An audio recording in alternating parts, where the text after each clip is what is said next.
So this turned out to be 3 pages long, so sit back, lovelies.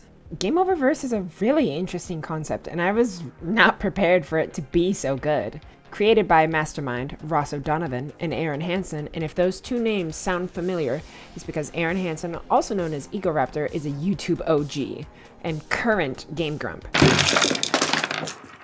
Ross is an artist, VTuber, former Game Grump, Mario Maker nightmare, and gamer who has been around the block equally as long. And if you couldn't tell, spoilers! Set in the GameoVerse. When I first heard about it, the heroes helping the villains to save the universe, I originally thought the universe was just like ending, and it was the heroes and the villains teaming up to stop the crisis. But no, already I was blindsided by it being the heroes need to actually help the video game villains beat the video game hero? Because if the good guys win, their planets get gobbled up by some end-of-world event which creates this red substance called float, which the bad guys want seemingly to become gods of the GameoVerse. So humorously, the bad guys have to bumble around and help the good guys beat the bad guys so that the big bad guys can absorb the float and rule the universe.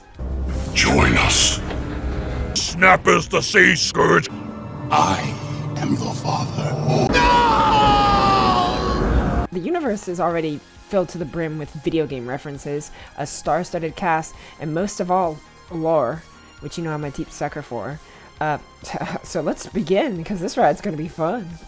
Let's start with our titular character, Kit Bodega, played by Erica Limbeck, also the voice of Luna from Has Been Hotel. She's a cat girl coming from a world that died to a game over, and she's okay. Ignoring the obvious green website bait, Kit is a pretty cut and sold protagonist, but she's not boring by any stretch, don't get me wrong. The devious amounts of trauma we are set up with at the start really is what's hooking me in. I'm really hoping that since Kit is working to make sure that all these bad guys win their game world so they don't get game overed, and the devastation of losing her own world is going to cause her to make some morally dubious decisions in the future and avoid this sort of everyman type of hero that she's presented to be. Especially since her villains survived their encounter, enjoyed the syntax, the big bad guys who were trying to game over everyone. Which could be a driving force for some really strong arcs. But she's cute, she's got a backstory, and isn't reeking of plot armor considering how the episode opens up, but still very powerful. Did you fix it? Yep.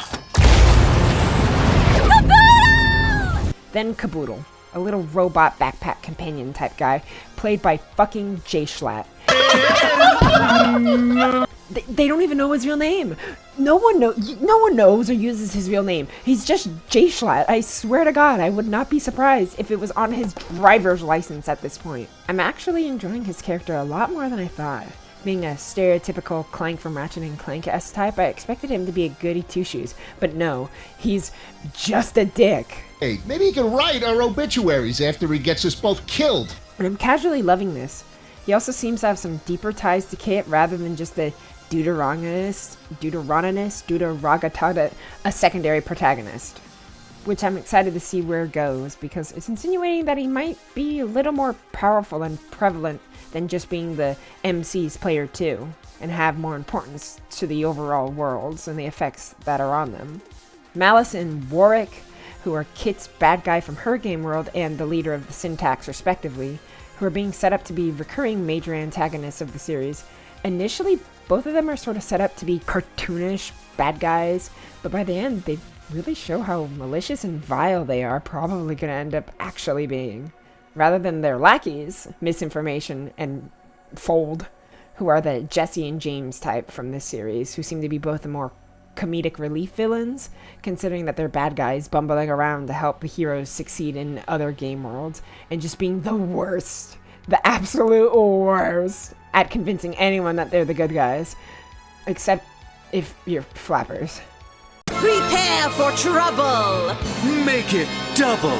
And then we have Aaron Hansen, who I guess really picked up his VA skills, because what do you mean he plays Gobbles and like 3 other characters? He used to only have one voice. Did you ever see his Egoraptor skits? He does not know how to do a different voice. Did he get training? Well, yes! While Gobbles seemed like the weakest character at first, a literal iPad kid? Cat, Meow. They're really setting up some story beats where he might later kind of be the most important character, with him learning so fast and so willing to break his comfort zone to be there for Kit and the others, ignoring how overly sentimental it is. A big thing that really shocked me when I saw it was that the Farcade heroes can't tell other heroes that their world is a video game, or that game overs happen if they win, or the world itself freezes and seeks out the invaders, that other game characters who are not supposed to be able to swap worlds.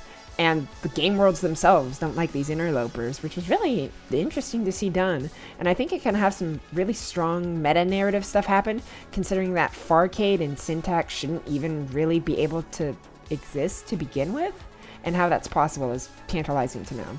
On top of the fact that, you know, it forces the heroes to work with the villains and just sort of have to suck it up to how duplicitous they have to be with everything they're doing. And hell, Farcade, who Kit works for, is just as mysterious.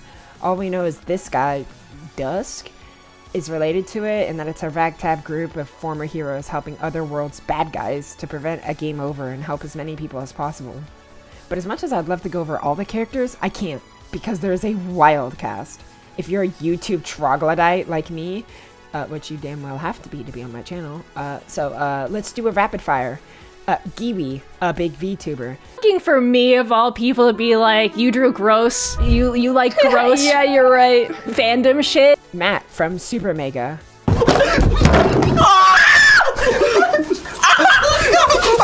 Vinny Vinesauce. I have to do 3 impressions, the best I can. That's what this minigame is. Lana Fitzgerald, you know, Sin and Melancholy. Okay, you first, eager beaver. Let me in, let me in, let me in. Elsie Lovelock, you know, Uzi and Nicole. You got enough fucking question marks there? Just don't give a fuck. Amma frickin' Lee. Join in the tale, in the blight of conquest and lies. Michael Cusack from Smiling Friends. This homeless man won't leave, so I'm spraying him with dirty brown water. And Chris Sabat, and if you don't know that name, he plays fucking Vegeta. And then the most important character of the show, you know, I think underrated icon, total diva, absolute legend, this random ass seagull in the water, played by part-time seagull. You know, Nick Supko, the Gaslight District's creator. I am the creator and director of the Gaslight District. Like, what the hell? This was made for YouTube nerds, and it's casually really, really good. You can tell that 13 years of effort did go into this. The art style, it's so defined and recognizable while still emulating off of that retro arcade vibe, and it's so expressive and bombastic and really clean. It does give that sort of teen action comedy vibe at first, but then really up at the end, where you see the bad guys all reconvene and their cohort of villains who join their side after their worlds were destroyed, presents how dark on a dime the show could possibly get. Seeing the Blood Marine here was so funny. I wish he was also flanked by like a Tau or something. It would have been really cute nod to how there really are no good guys in 40k. It started off really cutesy and childish, but then the villain Warwick just shows that he really means business and gives a very good reason why Fold and Misinformation should be scared of him. So a lot of big points presented is that there's a possibility for a lot of deep, rich lore. It's going to have a lot of nods and a lot of callbacks to gaming franchises across the decades. But as cartoonish and popcorny as it's going to seemingly be, it's also not afraid to shy away from the darker implications beyond everything happening in this universe. And it's leaving just enough open-ended for speculation and theorizing, while also being concrete enough to make it seem like Ross has his lore down and is revealing it over time, rather than just winging it. And considering the animation is objectively cleaner than Cog's pilot, like actually, I can only imagine the crew got better, bigger, badder. Because they must have. They shaped up for this one. The up in quality shows. It's really good. Like I kind of forgot I was watching a glitch show that was based on another YouTube series from 10 plus years ago. And with all the big internet names behind it, I don't doubt that it will get it has to get greenlit at this point. There's this reeks of a passion project ready and meant to be explored. So I'm happy to say I'm excited to see more. especially with all the mysteries surrounding the GameoVerse, Float, the Syntax, Dusk, and the Farcade Company. And Kids Trauma. Ooh, I'm excited to check it out. And if by some miracle you haven't and you've watched all the way through, go watch it now. Because, like always, Glitch is cooking something fierce, and I think it's really up there in terms of their shows. This is definitely one of their better pilots.